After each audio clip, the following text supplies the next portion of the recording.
Right, just check the camera's running. Yeah. Right, we've talked about how I came across this probe. This is a couple of days later now, and I'm going to tell you about this. Obviously, when I was in there, I asked, how does this thing stay off the ground? Propulsion systems, etc. So now, I was obviously shown lots of diagrams and asked lots of questions, and I still couldn't get it. But I'm just hoping somebody out there might be able to understand what I saw. But basically, inside the hull, there's two contra-rotating discs, which is another reason why most of these are saucer shape. You can get aerodynamic in any directions with something square, but this is the reason why they're saucer shape is, or most of them that people see are, is because it's aerodynamic in all directions, and it has to be, because this thing can change direction in a second and shoot up or down or left and right. You never see them tilted. That's because if they ever tilted, except maybe when they're moving in one direction, then they would just fall to the ground, because the gravitational field that they're cancelling would suddenly come back to haunt them. So what we're talking about here is these contra-rotating discs are throwing out an alternating magnetic field, and that will shut off any other effect that anything is having on it, by basically, like I said about the wire thing, the reason why people's cars stop when there's a UFO and everything goes, all the lights go off and everything, is because the magnetic field, if you can imagine a wire with all the copper atoms, when you pass or make a differential, the electrons jump from one atom to the other and move along, and there's even a speed for that. Somebody's 700 and something miles an hour. And obviously the more electrons you've got, the higher the current, etc. Well, what this does, this throws out, as it approaches something with a cable, there'll be a backwards and forwards motion, for, say for AC. For DC, it's all in a circuit in one direction. It will bring it back and then go like that, and as you get closer, the electrons will go backwards and forwards, slower and slower and slower, and then stop. And that's when there's no current. So if it can do that effect on an electrical circuit, which is why all electronics fail. Mechanical things don't fail, obviously. But my watch was a Seiko Kinetic, and that had, apparently has got two small capacitors in it, which charge up, but it never worked again. And I changed the capacitors, and it still never worked. My camera never worked again. The video camera did. That did work again. But on the day, even half a mile away, I couldn't get anything out of them at all. Otherwise, obviously, when I take lots of pictures, and I wouldn't be having to explain this. But you know, I'm not bothered what people think. I just want to get all the information I got on the day out of my head, and so that if anyone can make head or tail of it, and it can help us in some way, then fair enough. So obviously everything I say is completely usable by anybody. There's no such thing as copyright or anything like that. If you think you can get ahead with it, do it. I don't want money made out of it, because there's going to be some idiots out there who think, oh, if I do this, this and this, you know, I could make lots of money. Well, you'll find that money is one of our downfalls, and there's a lot of questions I asked about what other planets do, and that'll be coming up in another section later on, because I asked, obviously I was there for I probably asked questions for 4.5 hours out of the 6, 7 or 8 hours I was there. So I asked a lot of questions. Now, and so basically the probe's got these two contra-rotating discs. It's throwing out north, south, north, south, north, south. Very, very high frequency. Has to be almost a square wave. Although the magnets passing each other on the discs, there is a gap. So there is a point on the discs where there is 0. But I think it passes so quickly that the field won't be changed. It's still north, south, north, south, north, south. And then, so what you've got is discs, north, south, all round. And as two norths pass each other, you get the north field thrown. Then there's a gap. As far as I know, that I was pretty sure it was a gap anyway, because the diagram had areas of magnetism. They didn't say whether it's a fixed magnet, electromagnet, or what type, or anything.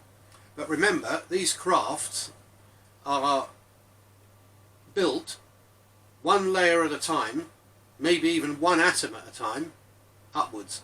So that the crystalline structure on the metalwork or whatever is absolutely perfect. And apparently the whole outside of the craft is also can generate electricity from solar.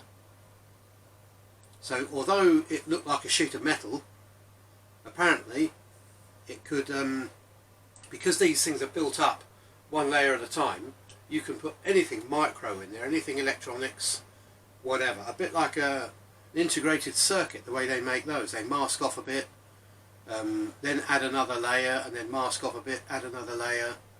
This is done like that. But obviously that's, the RIC is a Stone Age compared to what we're talking about here. The printer, 3D printers on the mothership can actually create one layer at a time, one layer of atoms at a time. And that way you get hyper reliability as well. You don't get metal fatigue, you don't get anything. Everything's crystalline. So that's absolute. So if it is made of titanium, which it looked like it, but you can never tell, then that would have been put on one layer at a time, and the crystal structure will be absolutely perfect. Although it wasn't, I don't know what that was. It wasn't a flat surface because of micrometeorites, but inside it was like a mirror. Inside the actual tunnel going through is like a mirror. So right, so we've got now these two discs inside are held in a magnetic field. So there's magnets to hold them in the evacuated chamber, which is obviously, if it was built on the mothership, it's going to be created in the total vacuum of space. So there's absolutely no friction in there whatsoever. So once you spun these discs, they could carry on and on and on, basically. Although they are running down because of the magnetic, obviously when you're creating a magnetic field, there's resistance against the two magnets. Now that will make it, in other words, it's cancelling all effects around it. So the Earth may not as well be there. It's like it's just sitting in space. So there's no effect on it whatsoever because it has cancelled everything. And that's why. And the other thing is, people say, oh, just before the UFO took off it changed colour. Well, of course it did, because the magnetic field is changing the colour coming to your eyes. That's how powerful it is. In order to be powerful enough to bend light and change light, you imagine the power behind that magnetic field. So we haven't yet created anything like it on Earth. So, but anyway, so yeah, so you've got magnets to hold the discs. They are presumed fixed magnets, I don't know. I'm not sure whether it was in the middle, because there was a funny sort of section in the middle which had magnets on it, which I don't know whether to hold the disc or whether they were to spin the discs. because when it's sitting in the mothership, it's obviously not spinning. Then it comes out of its cassette holder, goes into the charger, gets spun up, and then flies away. So there is something there to spin the discs before it leaves the mothership. Obviously not spinning all the time. And there's a lot of other little idiosyncrasies, like when it gets back to the mothership and goes on the cassette, as it spins down, it puts the power back into the system, or what's left of the power in the discs rotating, a bit like one of our electric cars going downhill and recharging the battery, basically. So that will run down on the holder, and the spinning discs spinning down, it will take the power back from that and put that back in the batteries. Because obviously there's a lot of electrical systems on that mothership, which I'll go into when one day you'll see mothership here. I think it's the next.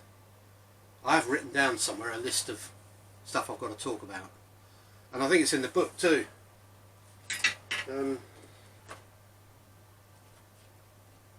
See, I didn't do a list of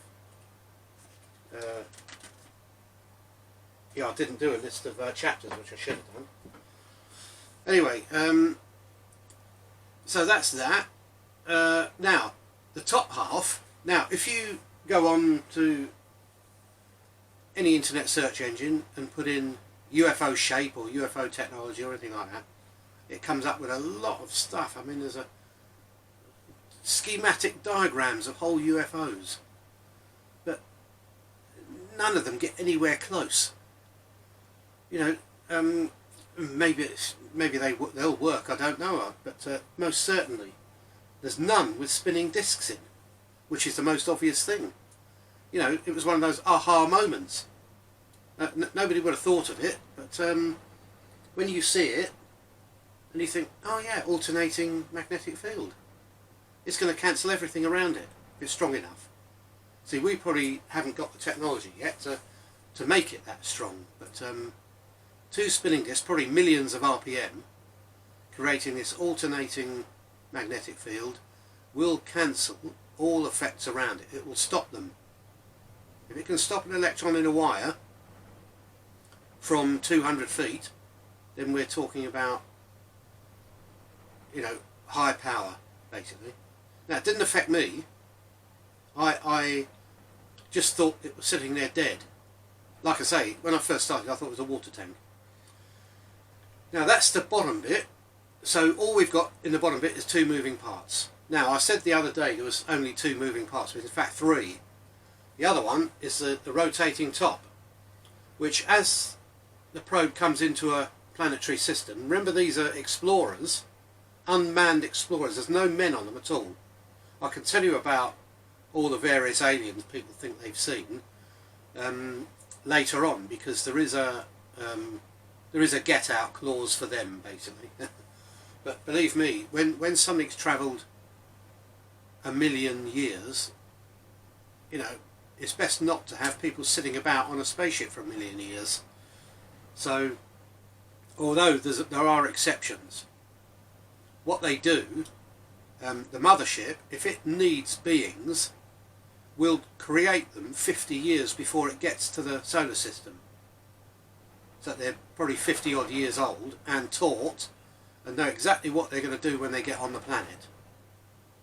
So some systems do that. But this one, literally, mothership arrives in the solar system, sends out a probe to every planet. They're here for 10, 15 hours and then disappear. Go back to the mothership and the mothership's gone again. It's that quick. Sometimes they hang around. Usually they're hanging around for a window, or if they can't select another solar system to aim at, somewhere else in another galaxy, they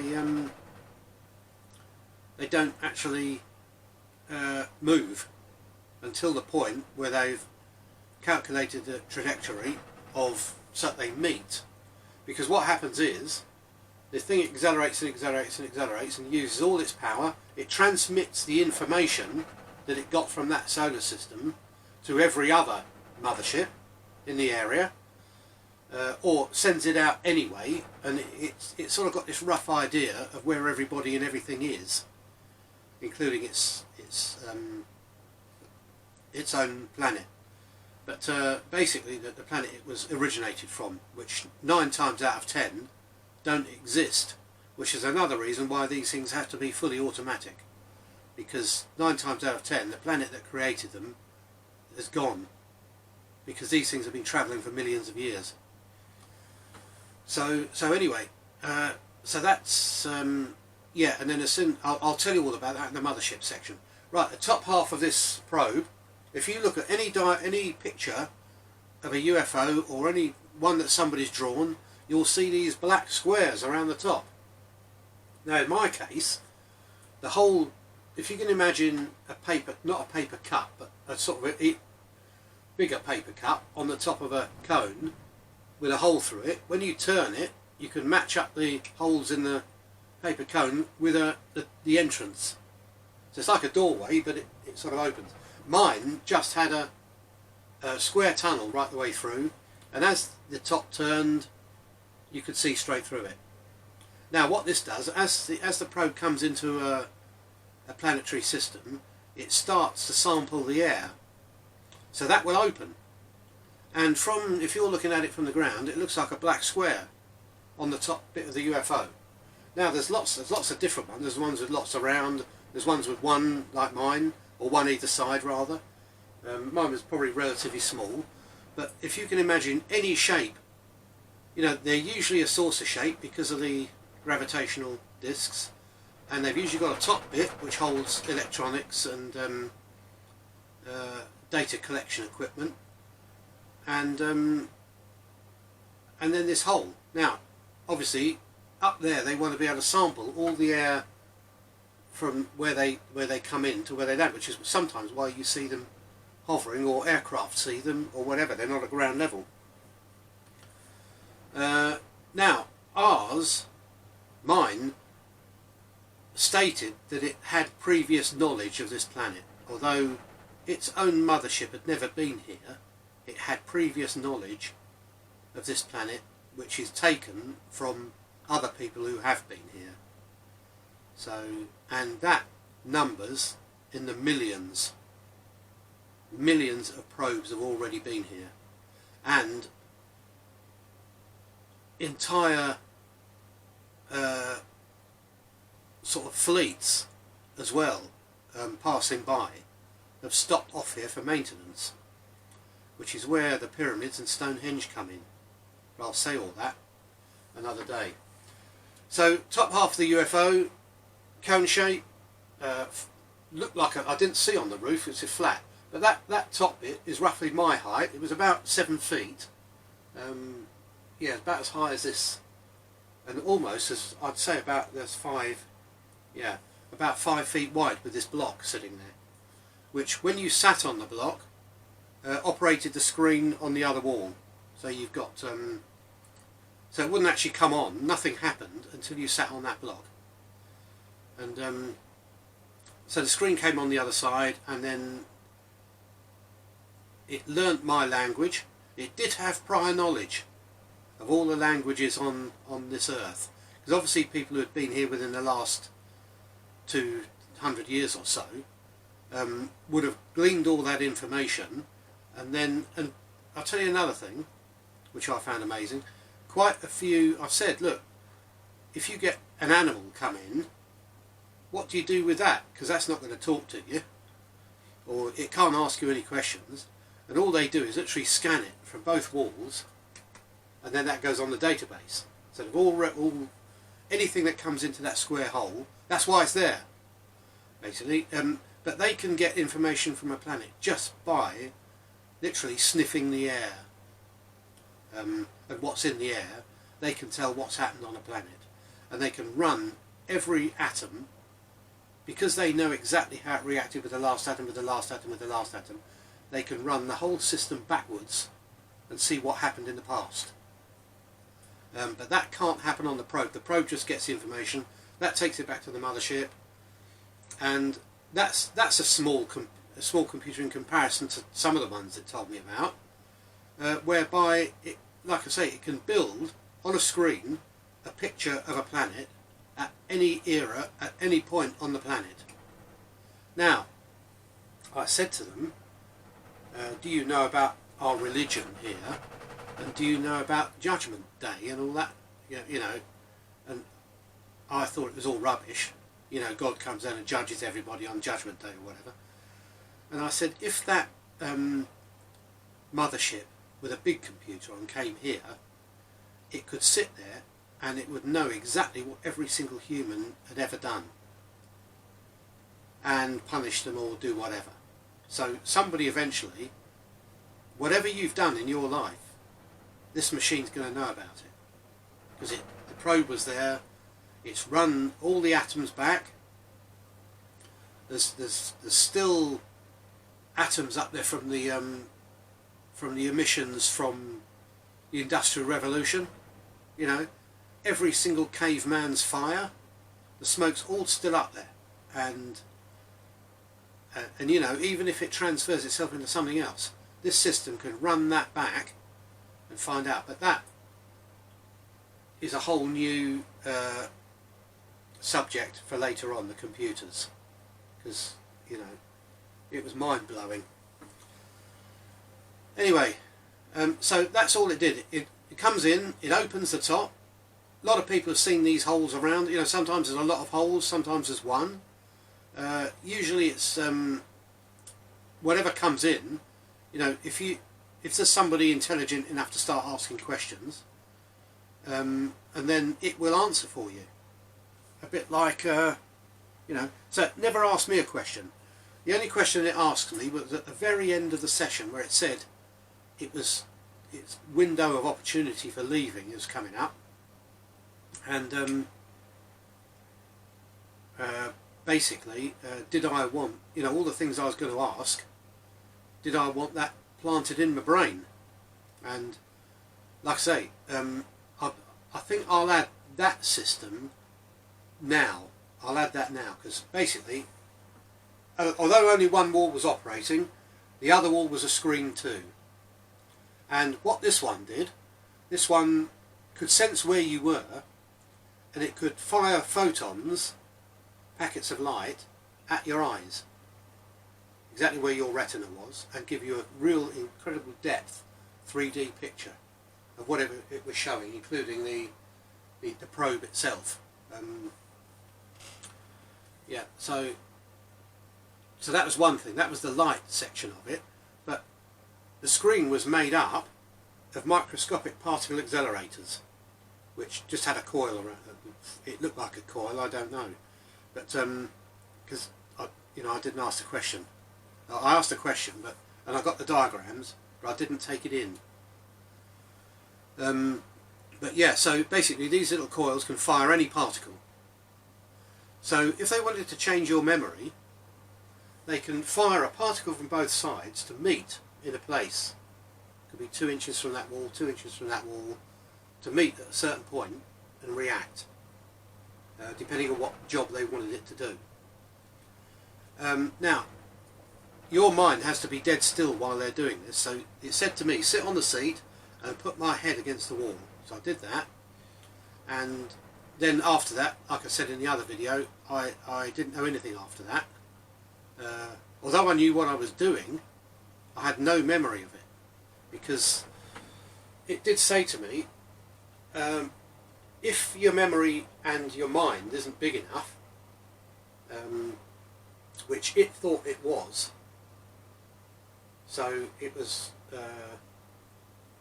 you know, otherwise it wouldn't have done it. Depending on how it was configured, depends on how much information you can take. So anyway, it apparently filled my brain full of information, which has been sort of appearing every now and again, but not really to the extent where I can change what I already knew about this system though. But it sort of messed up well, it didn't mess up my life, it actually made it better slightly, I think. I don't know. Anyway, so So yeah, that was that. So it did this scan, and after that I didn't know anything because I wanted to hang around to see it take off. But which I think I said in the other video, so I'm repeating myself. So anyway, so yeah, these are walls of miniature particle accelerators, which is dead simple. It was a honeycomb structure, and around it, I don't know whether they were, because obviously the particle coming through it has got to be aimed in a certain direction. So I suggest there was X and Y coils in each section. But because they're building it one atom at a time, you can imagine how small these things are. So yeah, because the resolution on that was far greater than my eye could have ever, those pictures. Never seen anything like it. We're not getting anywhere near it, even with 4K. Basically because it was using your own retina and the absolute resolution of your retina, and obviously stereoscopic vision as well, 2 eyes. So yeah, that was that.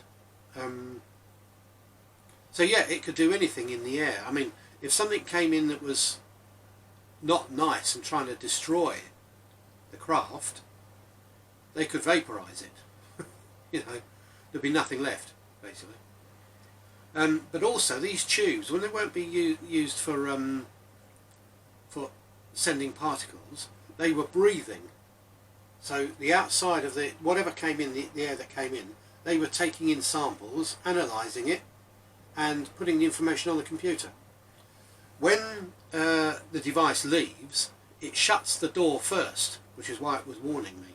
It doesn't go back out of the atmosphere with the door open, and it keeps ground level air inside that compartment until it gets back to the mothership, which is then extracted and analysed in greater detail, just in case there's anything the probe missed, or that the probe was doing one job and that did the other, I suppose. I don't know.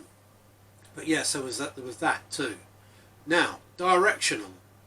You're talking about direction. You've got your 2 discs, one spinning one way, one spinning the other. If it wanted to move in any particular direction, if you can imagine spinning up a big gyro, which you can do in some of these in the Science Museum and things like that, a big gyro, spin that up and try and turn it, you can't, because it's spinning. There's resistance there. You're trying to, well, that, if you weren't holding that, that would go in a, if you tried to manipulate the gyroscope with nothing attached to it, it would move very quickly. So that's what how the UFO moves so fast. It's just by tilting one disc and shutting it at the other side. And that disc tilting, obviously millions of RPM, is going to go wham. So that's how that does that. So there's magnets there, which I suppose must be electromagnets, to move the discs either towards each other on one side and away from each other on the other side at high speed.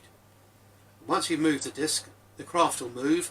Once you get out into space at high speed, it has to leave the atmosphere at high speed in order to keep up the momentum for the trip to the mothership. So it has to calculate all that first, which is again why you see them sitting in the air a long time while they're either calculating or waiting for the best opportunity to get back to the mothership. Right, people have seen motherships actually in our atmosphere, including one of my mum's friends who was an air hostess. Now she said that she didn't know how big this thing was out of the window, whether it was stuck to the window or whether it's 5 miles away and 2 miles long, because there was no man-made or no person standing next to it or anything like that. Obviously you don't know how big the thing is, but the prospect they did have was when the thing just decided it was going to go, and as it turned 45 degrees and went wham, and the clouds it went by or went through on the way were 5 or 6 miles away. That's the only opportunity they got to check how big the thing was. So now what happens is, Sometimes this planet will be used to collect all the